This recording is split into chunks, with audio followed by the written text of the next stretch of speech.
ప్రభుత్వం కోల్పోవడానికి కారణం ఏందో చెప్పగలుగుతారా మీకు మీరు? ఇక అది అయిపోయిన కథ ఎందుకు, ప్రభుత్వం కోల్పోయినాం అయిపోయింది, మళ్ళీ వచ్చిరు కదా ప్రజలు, చూసిరు కదా గుర్రానికి గాడిదికి తేడా చూసిరు కదా. గుర్రం వాళ్ళు గాడిద వాళ్ళు. గుర్రం కేసీఆర్, గాడిది కాంగ్రెస్ కనబడుతుంది కదా. గాడిదలు ఎవరు ప్రజలు అంటారు కదా, మేము కాదు కదా. నీ టీవీలోనే రోజు తెలుస్తా ఉన్నది కదా, ప్రజలు తేడా చూసిరు కదా. కుక్కకు నక్కకు తేడా చూసిరు కదా, కుక్కలతో నక్కలతో మరి అంతే కదా. ఎంత ఇప్పుడు 420 హామీలు ఇచ్చిర్రు, 6 హామీలు ఇచ్చిర్రు, 420 హామీలు ఇచ్చిర్రు. వీళ్ళ మోసం మొనగాడని చెప్పి ఓట్లు వేసిర్రు. మోచేతులకు బెల్లం పెట్టిండు రేవంత్ రెడ్డి.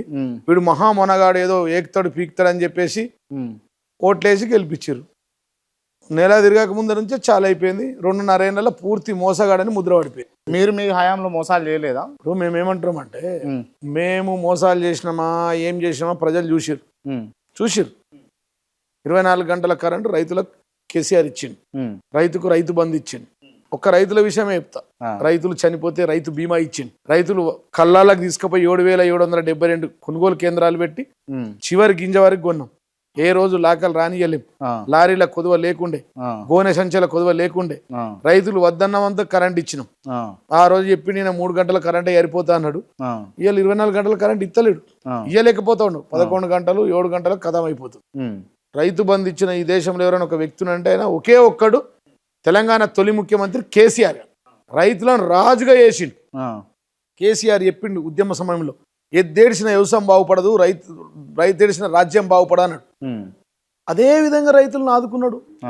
కన్న పిల్లల్ని కడుపులో పెట్టుకుని ఎట్లా కాపాడుకున్నాడు రైతులు. ఇప్పుడు కూడా రేవంత్ రెడ్డి బాగానే చేస్తుండే. ఏం ఇస్తుండు, మహా ఇస్తుండు. రేవంత్ రెడ్డి 3 సార్లు రైతు బంధు ఎగ్గొట్టిండు.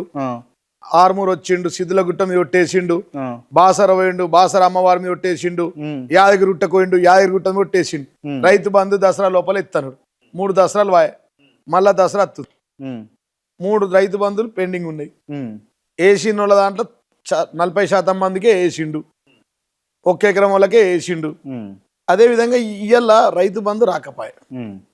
రైతు రుణమాఫీ 2 లక్షలు అన్ని దేవుళ్ళ మీద కొట్టేసిండు.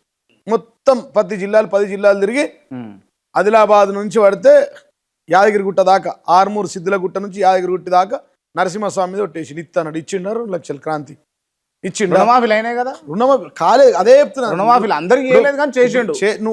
మీ హయాంలో కంటే కూడా కాంగ్రెస్ హయాంలో రుణమాఫీలు అయిన పూర్తిగా తప్పది.